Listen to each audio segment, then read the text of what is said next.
Atenção! Já está no ar? Que bom! Olá, galerinha, tudo bem?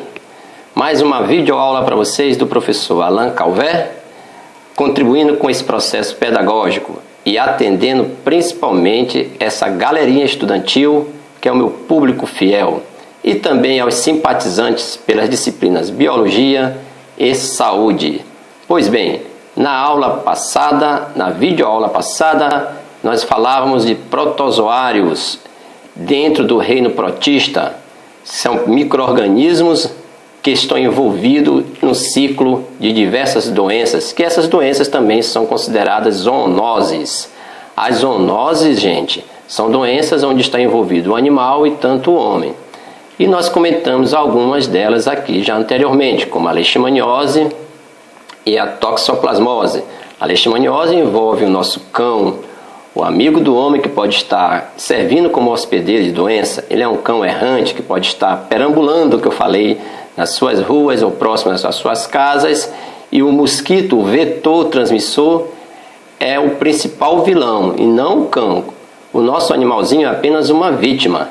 Mas falamos também sobre a toxoplasmose, onde envolve também um outro animal, o nosso pichano, o gatinho doméstico.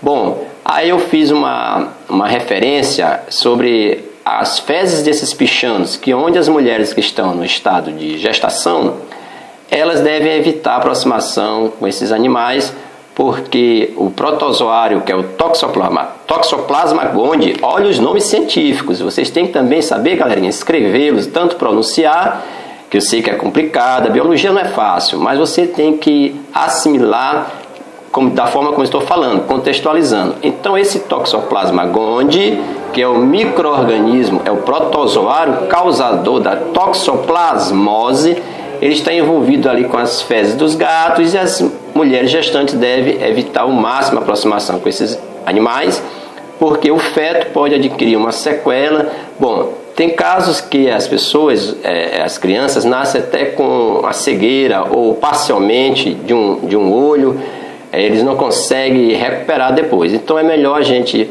prevenir do que remediar. Mas dentro do reino protista nós vimos a importância que tem também as algas. Tem uma importância ecológica fundamental nos vestibulares, que é o mutualismo, onde é chamado de líquens.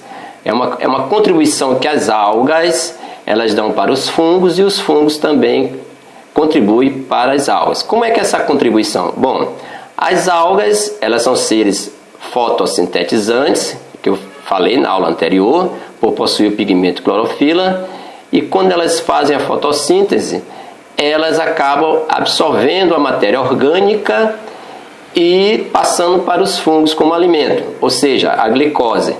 E os fungos, eles absorvem os sais minerais, os nutrientes do solo, e passa para as algas. Então isso a gente chama de uma associação mutualística, uma relação simbiótica que é muito comum nos vestibulares, dentre outras relações ecológicas que existem. Então essa é uma das importâncias que tem na natureza das algas. Existem outras importâncias das algas. As algas pertencem, lembrando, ao reino protista. E dentro das características do reino protista, elas são tanto uni quanto pluricelulares, são diferentes dos protozoários, são autotróficas. Por que autotróficas? Porque elas sintetizam o seu próprio alimento. Os seres heterotróficos não, eles precisam de um outro ser vivo para se alimentar. Eles são consumidores de fato, né? E os protozoários, eles acabam precisando de um ser vivo, e com isso eles parasitam outros seres vivos chamados de hospedeiros.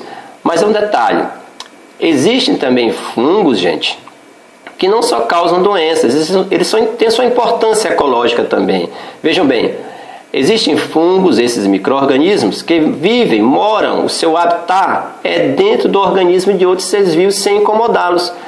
Como, por exemplo, os cupins, dentro do estômago, dentro do organismo desses cupins, existem uma flora de fungos. O que esses fungos fazem para os cupins? Bom, os protozoários, o que eles fazem para esses cupins? Na verdade, esses protozoários que vivem no organismo desses cupins, eles digerem, ajudam a digerir a celulose, que é encontrada um tipo de alimento que tem os cupins, que é a madeira. Então, os protozoários não estão prejudicando, na verdade eles estão ajudando um outro ser vivo, que são os cupins. Então vocês observem bem, uma outra relação ecológica entre dois seres vivos diferentes. O cupim, que é uma espécie de ser vivo, e o protozoário, que é uma outra espécie de ser vivo. Isso chama-se protocooperação, muito comum também em relações ecológicas ou biológicas nos vestibulares, certo? Mas voltando aqui para as nossas protozooses. O que é protozoose mesmo, gente? Doenças causadas por protozoários. Vimos que existem outras, como doença de Chagas. Bom, a doença de Chagas, na verdade, ela envolve o barbeiro dentro do seu ciclo de transmissão, dentro da sua cadeia de transmissão.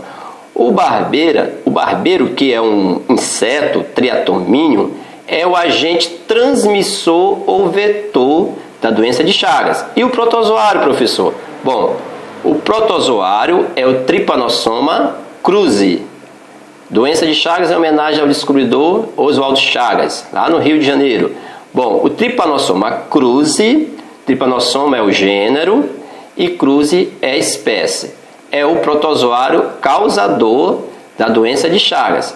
E o barbeiro é o vetor transmissor. Como é que acontece isso? Bom, esse barbeiro, esse inseto vetor, que é um triatomínio, o barbeiro também é chamado de chupança. É um inseto hematófago. Ele se alimenta do sangue das pessoas. O que acontece? Bom, ele tem um hábito diurno e também ele gosta de ter como abrigo aquelas casas de barro, aquelas casas chamadas de pau a pique. Bom, ele mora nas frestas, nos espaços que tem nas paredes, sem ser uma casa de alvenaria. Essas que a gente, no caso do professor aqui, mora de tijolo e massa, de cimento. Não, essas casas, a gente, infelizmente no Brasil, a gente ainda encontra esse tipo de moradia. Um problema de política habitacional. Tudo bem, mas as pessoas têm que viver, né? Então essas casas, elas acabam favorecendo a moradia desses insetos. O que acontece? À noite, quando as pessoas estão dormindo, o seu sono lá de recuperação, passaram o dia trabalhando, as suas atividades diárias, então eles estão com um sono muito pesado, na verdade, e esses insetos, os barbeiros, acabam saindo das suas frestas, das suas moradias, e indo de encontro a essas pessoas que estão adormecidas lá. E é chamado barbeiro porque, como é um hematófago, ele gosta de se alimentar do sangue dessas pessoas nessa região aqui da barba, por isso que é barbeiro. Ah, então mulher não pega. Não, a região é chamada de barba, porque é o rosto. Então é barbeiro por isso, é a denominação que se dá. Então enquanto as pessoas estão ali dormindo, descansando, inconscientemente, elas acabam sentindo um ardor, uma determinada coceira, enquanto esse vetor, que é o barbeiro, está se alimentando do sangue delas. Ah, então é pela picada do barbeiro, a exemplo dos mosquitos transmissores de doença que se pega a doença de Chagas? Não. É a pegadinha dos vestibulares, meninos.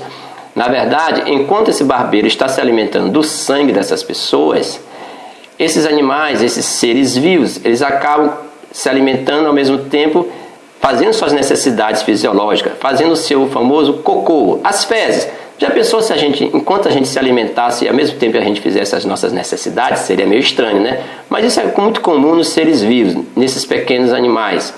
Então, o barbeiro, se alimentando do sangue, ele é hematófago, se alimenta de sangue, ele faz as suas fezes. Então, as pessoas dormindo, inconscientemente, está coçando o local ali da picada no seu rosto, elas acabam empurrando essas fezes para o orifício da picada. Aí é que está o contágio. As fezes penetram no sistema circulatório, na corrente sanguínea, através do orifício da picada. Aí se faz o ciclo. Essa aí é a doença de Chagas, transmitida como vetor o barbeiro. Bom, essa doença, gente, ainda existe no Brasil. Ela é chamada de doença do coração grande, porque na verdade esse protozoário compromete a circulação cardíaca e o coração fica um coração demasiado, ele aumenta de tamanho, ele fica gigante o coração, mas tem tratamento. Lembrando que a maioria dessas protozooses, incluindo aí a doença de Chagas, que tem um vetor barbeiro como agente transmissor, a gente tem que primar pela profilaxia. O que é a profilaxia? Evitar o contágio, bloquear essa cadeia de transmissão. Como é que devemos fazer isso? O ideal seria ter umas habitações, moradias adequadas para evitar que esses barbeiros eles usem a sua habitação como moradia. E também o uso de inseticidas, um trabalho mais coerente da saúde pública do seu lugar, da sua cidade, um serviço de desinsetização nas ruas, nas casas, principalmente nessas casas onde tem o foco do barbeiro. Isso são medidas preventivas. Isso chama-se profilaxia, muito comum nos vestibulares, que o aluno às vezes confunde, por exemplo, uma doença causada por verminose como uma doença causada por um protozoário. Se ele coloca as medidas profiláticas de verminose, ele pode colocar, por exemplo, uma água contaminada, um alimento contaminado, não andar com os pés descalços, não banhar em açudes onde existe água parada e a presença de caramujo. Isso está relacionando uma medida preventiva a uma verminose, como por exemplo a esquistossomose, que a gente sabe que dentro do ciclo da esquistossomose tem o açude, a água parada, e onde está o caramujo, que é uma das etapas do ciclo da esquistossomose. Mas se ele colocar nas alternativas doenças que você pode evitar e colocar moradias adequadas, desinsetização, ele está relacionando com a doença de Chagas, por exemplo, que é uma medida preventiva para evitar a contaminação e quebrar esse ciclo do barbeiro, que é o agente transmissor. Muito cuidado, gente. Os alunos, geralmente, dessa série do ensino médio, segundo ano, e até do sétimo ano, Fundamental 2, eles facilmente confundem o que é um agente causador, o que é um agente transmissor vetor, o que é um hospedeiro, o que é um hospedeiro intermediário, um hospedeiro definitivo. Então, esses conceitos, essas terminologias, é bom que vocês atentem para isso, para poder diferenciar isso aí. Isso aí nas questões de múltipla escolha, fatalmente o aluno lhe deixa a desejar. Muito bem, gente, mais uma contribuição pedagógica, vamos por partes. Eu espero que vocês tenham assimilado nesse dia maravilhoso que a gente acorda com vontade de fazer esse trabalho educativo e voluntário para vocês que são meu público. Um bom dia a todos. Até a próxima videoaula.